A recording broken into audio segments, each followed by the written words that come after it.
All right, you're welcome back. Please, I'm so sorry. The network just took me off. Okay, please. Are we all together now? Yes. All right, thank you. Thank you. Let us continue. So we're discussing dividend decisions, right? And I've given you two important determinants of dividend decision, which is what? Availability of investment opportunity and the availability of cash flows, isn't it? Now, I'm now saying apart from that, a company can have an established dividend policy.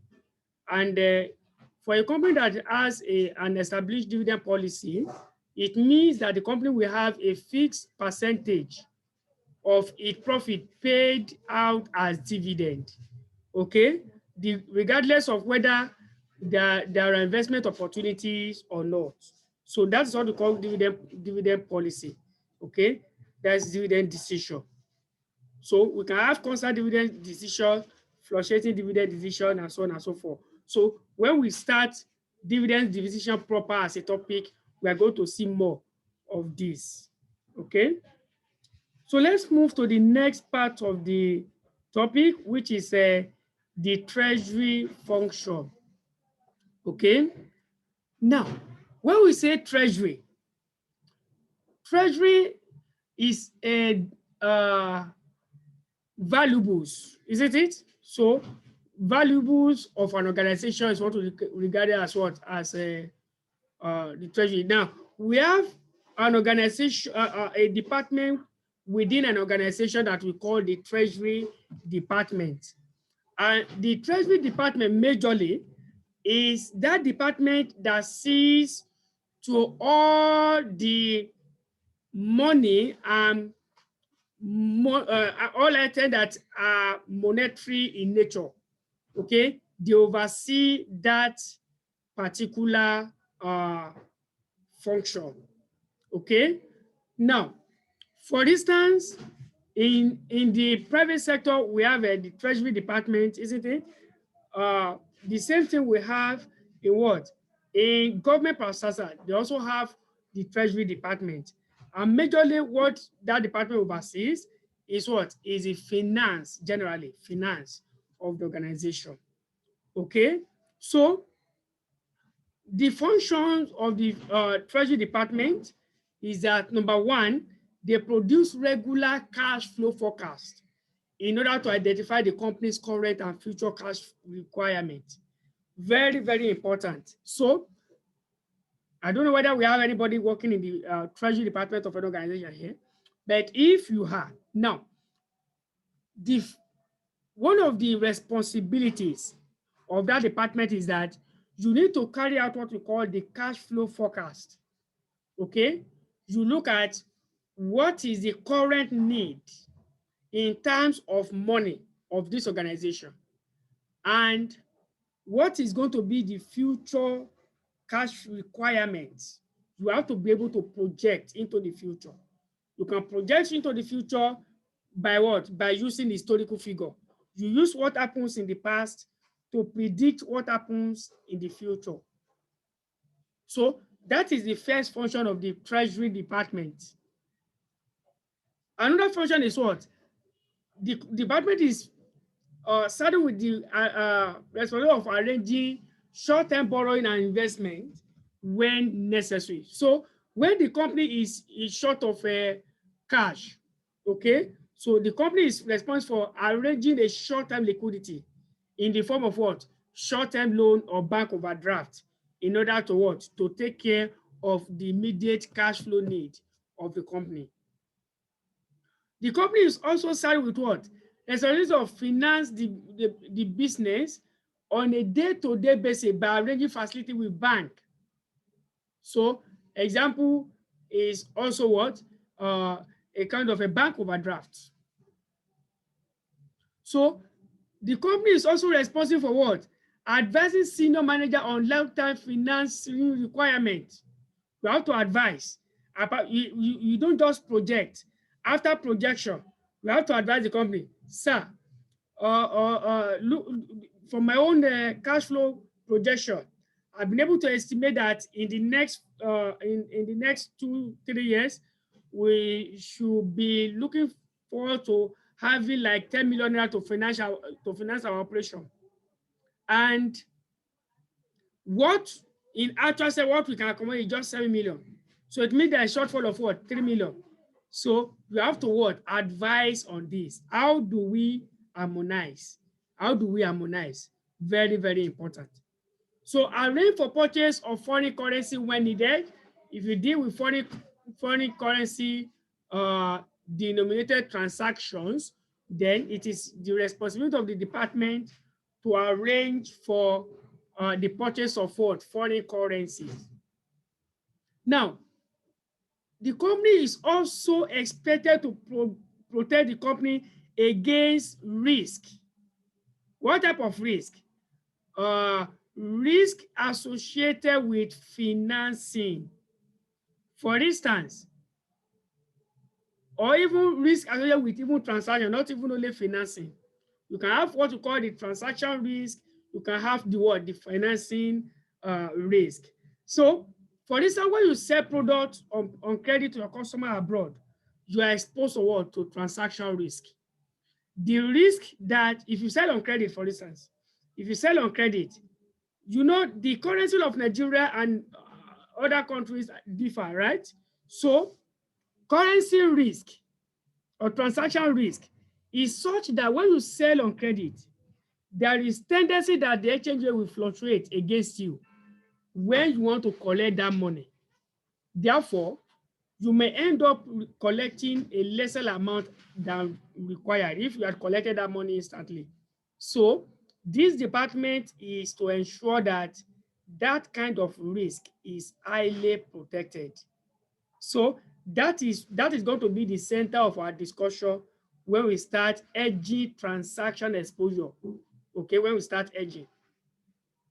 Now for financing, financing is when you take a loan.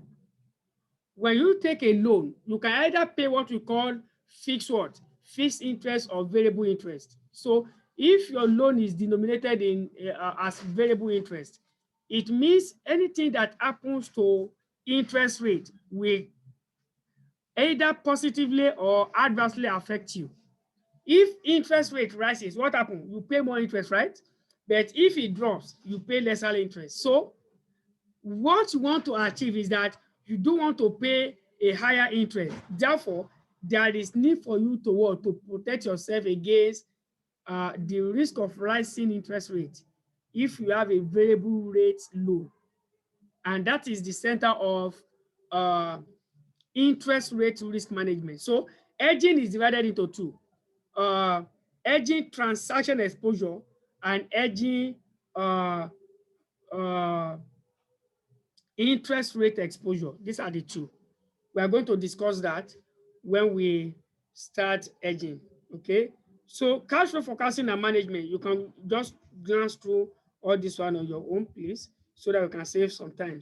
Now, we can have what we call centralized cash management. Centralized cash management.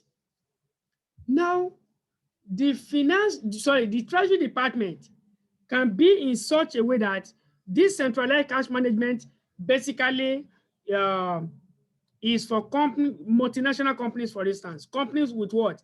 With subsidiaries. Okay, companies with subsidiaries.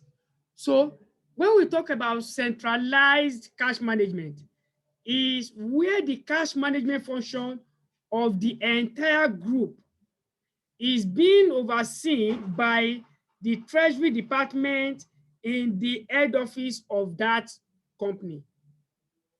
We have company A with subsidiaries A, B, C. If you know that company A and the three subsidiaries will be regarded as a group of companies. I mean, that they be a group of companies. Now, if the company want to operate a centralized cash management, it means all the cash management function of the entire group will be overseen by the Treasury Department of the head office. That is what we call centralized cash management. And the cash management is a function of the Treasury Department. And the same function we have highlighted above, knowing when there is going to be cash surplus, when there is cash surplus, how do we deal with it? When there is cash surplus, you don't put it in your pocket. You have to invest it, isn't it? Because you don't need it for immediate function. You have to go and invest that cash. And if there is cash shortage, then you need to sell some short-term investment in order to realize cash. So that is cash management. And I think you should have done this under performance management. I believe that is you were not exempted from performance management. So cash management is under performance management. It used to be part of strategic financial management before, but it has been expunged from the syllabus. It used to be part of working capital management. And of course, working capital management is not part of the syllabus at SFM, but is in what? In PM. So cash management, we have various models for it, like a Baumo cash management, the Miller-Orr model. We have the Miller-Orr model. These are cash management models. So if you want to know more on that, you can just go and revise cash management under your performance management. So what are the advantages of centralized cash management? One, cash is managed by specialized staff or specialist staff. Okay? And this improves the efficiency of cash management. Those people that work in the Treasury Department of the head office, they are highly skilled. Okay? They are highly skilled in that function. Hence, it means the Treasury function, the cash management function is being overseen by a group of experts. So you can be sure that you are going to have a quality cash management function. Two, all the cash surpluses and cash deficit from different bank accounts maintained by the group can be pooled. This means that cash can be channeled to where it is needed. So let us take an example. You have a company with 3 subsidiaries, company A with subsidiary B, C, D, right? Now, and the company is operating a centralized cash management. So what happens? If there is cash shortage, okay, in subsidiary B is experiencing a cash shortage, but subsidiary C and D are having cash surplus. Because the cash is not in those departments, in those subsidiaries, the cash is not with those subsidiaries. All the cash is in the head office. So what happened? The head office can what? Since subsidiary C and D are having surplus, and subsidiary B is having a deficit, so we can channel the surplus fund to department B where there is deficit. That wouldn't be possible if each of them are having separate cash management function. That is, if we are operating what we call decentralized cash management. So that is another advantage of a centralized cash management. Another advantage is that central control over cost enables the entity lowers the amount of cash that must be kept for precautionary purpose. If we are operating centralized cash management, If Department B needs money, it cannot spend that money out of its own discretion. You have to get in touch with the Treasury Department in the head office. Okay? So it means there is a central control over cost. Please, can you confirm that you are getting my explanation? Let me get your confirmation so that I won't be talking to myself. Let me get your confirmation, please.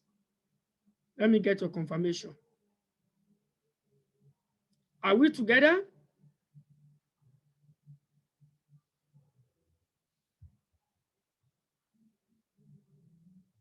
Okay. Please, I come to realize that is only okay. Okay. You have joined. Please, my iPhone. Sir, we can't see You you. can't, you can't hear me, right? We can't see you. We can hear you, but we can't see you. You can't see me. Who else cannot see me, please? Is it the same to everybody with everybody? Because my camera is on here. Hello? Is she the only person that cannot see me, or all of you cannot see me? I can see you, sir. You can see me. Okay. So maybe it's I your don't know. network. Let me check. Okay. Let me check. Can you check? Can you see me now? No. Okay, maybe let me just give you 1 minute. Log out and relog in. It means your network is having Okay. issue. Can you quickly log out and relog in again? Okay. Let me log out. Yeah.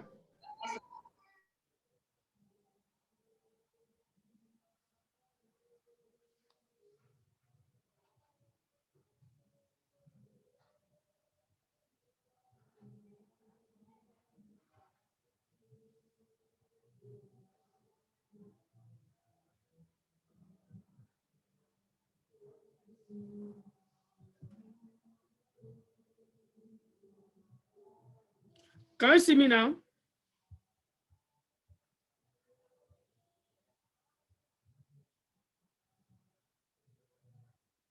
Madam Sheung.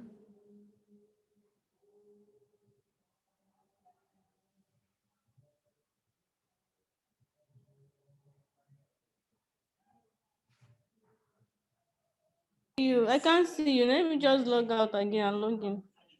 Hello, that's what I said earlier. Please quickly do that, please, because of our time. Quickly log out and relog in. You should be able to see me. My camera is clear here. Yeah. Let me wait for you.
Okay, I mean I can see you now. You can see me now. Okay, thank you. Let us continue. So, another advantage of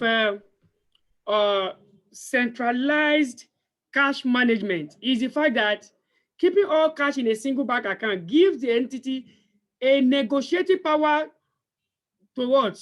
To the Treasury Department to negotiate a better deal with the bank. For instance, you have these 4 different companies operating one single account. Okay? You will see that if you want to source for finance from your banker, it will be easy for you to say that, oh, I need 10 billion naira. But if each of the subsidiary keeps separate bank account, then the bank will not know your worth. because you are not maintaining a centralized account. So keeping a centralized or operating a centralized cash management means that the company, the group of companies is operating a one single treasury function. Are we performing one single treasury function? So that is what? There is high negotiating power available to the Treasury Department to negotiate a better deal when sourcing for finance. So this is what we call centralized cash management. So far, we have covered what? We have covered the key decision areas in financial management. Please don't forget. Please, I beg you, don't forget. This topic we are discussing here, you can see that I'm taking my time to explain to you. Is very, very, very important. That is why any topic that is not too important, I won't waste time on it like this. I will just brush through, we go on. Okay? But this one is important. That is why I'm taking my time to explain. And I don't want you to cram it. I want you to have understand. It's not necessary to write what I've written here word for word. When you understand it, you can put it down in your own language. What I can want from you is your professional display. How are you able to demonstrate understanding of this topic? So don't cram, please. Don't cram. Read, understand it, summarize. You can even summarize it on your own, in your own language. You know, when you write in your own language, you understand better than trying to cram what someone else has written. You understand? So try, summarize all these functions in your own notes. Your own notes. That's the approach I want you to adopt. Not trying to cram all this jargon that I'm telling you here. So let us continue. Stakeholders. Stakeholders. Who are stakeholders? You have also all done management, governance, and ethics, or you did it as corporate strategic management and ethics, whichever. The difference is just in the change of name, the same syllabus content. Now, stakeholders are discussed fully in that course. And so we're just taking a fraction of it in SFM. Now, what do you mean by stakeholders? Stakeholders are all individuals, okay, that have direct or indirect influence in an organization and what the organization does. Anybody that has either direct or indirect influence in what you do is a stakeholder. Do you understand? That's a simple definition of stakeholders. Entities, individuals that has direct or indirect influence in what the organization does is a stakeholder. Okay. The stakeholders of an organization are broad. We can broadly classify them as internal and external stakeholders. Are we there? Stakeholders can be classified as what? Internal and external stakeholders. And when we talk about internal stakeholders, they are stakeholders within the organization. Stakeholders that are found within the organization are known as internal stakeholders. And who are these internal stakeholders? Shareholders are internal stakeholders. Employees are internal stakeholders. Managers, directors are internal stakeholders. When What about externals? External stakeholders are stakeholders that are not within the organization, but they have influence on the organization. Example are your host community, the community in which your establishment is situated. If you have a company in an area, the activities of the people within that area can affect your performance. The activities of those people in that area can affect what your organization does. So the fact that they are not internal stakeholders does not mean that they are not important. You have to give them prominence. Otherwise, you will not be able to achieve your corporate objective as discussed in our earlier class. What about other external stakeholders? You have government. You must satisfy government. You must pay your tax. Isn't it? If you don't, there are sanctions. So these external stakeholders must be satisfied. What about regulatory authorities? If you are operating a banking business, for instance, you are exposed to regulatory risk, high regulatory risk, because your activity is being controlled by the CBN. So CBN is an external stakeholder to you, and you must satisfy the requirement of CBN. Otherwise, you will be forced to shut down. So these are the two broad categories of stakeholders in an organization. So let us now look at what we have here. We have shareholders, and because shareholders are the owners of the company, their interests must be given a prominence. Okay? Their interests must be given a prominence because they are the owners of the company. They bear the what? The risk, the most risk of the company rests on their head. So we need to satisfy them. Isn't it? Now, we have two categories of shareholders. We have shareholders.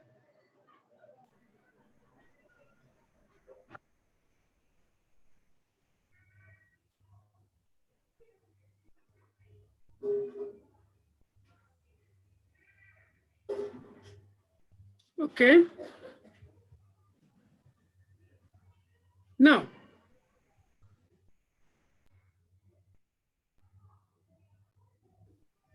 okay, sorry for the disconnection.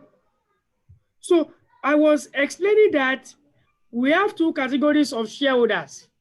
Shareholders that have what we call a long-term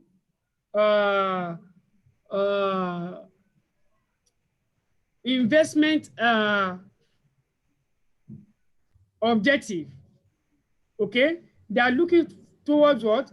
Long-term benefit with the company, because the objective of investing in the company is what? Is long-term. Now, these shareholders will be looking towards increase in share price, because increase in share price is a long-term objective to be achieved. It's not short-term. Why the second category of shareholders are what? Are those that are what? Short-term oriented in terms of objective. And these are shareholders that are that prefer the payment of dividend. So these shareholders want to see the company paying dividend year in, year out, because their own objective is to get short-term return. Okay, so that is that about shareholders. We have directors and senior managers. Directors and senior managers. Directors and senior managers are the key decision makers of the organization. They determine the strategic direction. They determine the strategic direction of the company. Hence, they have a very great influence on the organization. Therefore, their interest must be satisfied. How do you do that? You have to make sure that their pay is sufficiently okay for them. You have to make sure that there is a performance reward, a good performance reward structure in place in the form of cash bonuses, in the form of provision of a company cash, okay, in the form of holiday travels, okay, excursions to abroad, vacations abroad. So these are ways in which we can satisfy the interests of these managers and directors.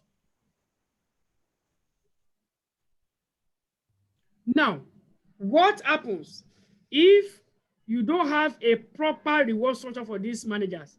They can mar the organization.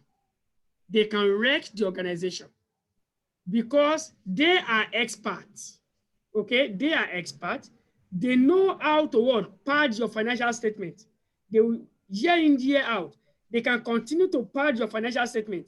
You think the organization is performing well, but you just see that overnight the company will just collapse. That is why it is very, very important to make sure that the interests of these stakeholders are satisfied. Now, don't forget that directors and managers, they are also employees, only that they are high-profile employees. We have some employees under them, and we refer them to as what? Other employees. Other employees other than directors and senior managers. Now, these employees are very, very important as well in the organization. Don't forget that directors and senior management will only make a decision. Who will implement the decision? Other employees, tactical managers, okay, and and operational staff. They are the one that will implement the decision that has been taken by the directors and the senior managers. What happens if you don't satisfy their interests? It means they will not be motivated to carry out the instruction passed from above. And if they don't carry out that instruction, if they don't perform their function the way it is expected, then it means that the decision made from the above, is just a mere decision, which cannot see the light of the day. Can you see? So it means these employees must be well remunerated, okay? They must be well remunerated, and their interest must be seen to. The working environment must be conducive for them. The working environment must not be hostile. Otherwise, you won't get the best out of them. So they are internal stakeholders, and you must satisfy them. Another important stakeholder is the lenders. The lenders are providers of external finance to the organization. They provide loan finance, whether short or long term, to the organization. Therefore, you must make sure that you satisfy them. How? You must make sure that you pay their interest, which is their return on what? Return on their investment. And you must make sure that whenever any debt falls for redemption, you have to make sure that you set aside money to be able to redeem that debt. So that is for the lender. So the lenders are considered as external stakeholders. What about the government? The government are interested in what your organization does because that is from where they will get money to finance their what? Their responsibilities. That is where they get money to finance the construction of road, provision of social amenities, payment of their what? Of their staff, covering of other administrative expenses. So the government is highly interested in what the organization does. And that is why we have the Federal Inland Revenue Service. We have the State Board of Internal Revenue, isn't it? So that they can monitor you and be able to what? To determine the amount of taxes you are going to pay. Now, you see that most of them, they subject your company to what? Tax audit. Why? Because they want to come and see what organization is doing. Are you hiding something from them? Or are you under remitting your tax? So that is why they come and do what? Tax audit at interval. Okay? Now, we have basically three macro economic objectives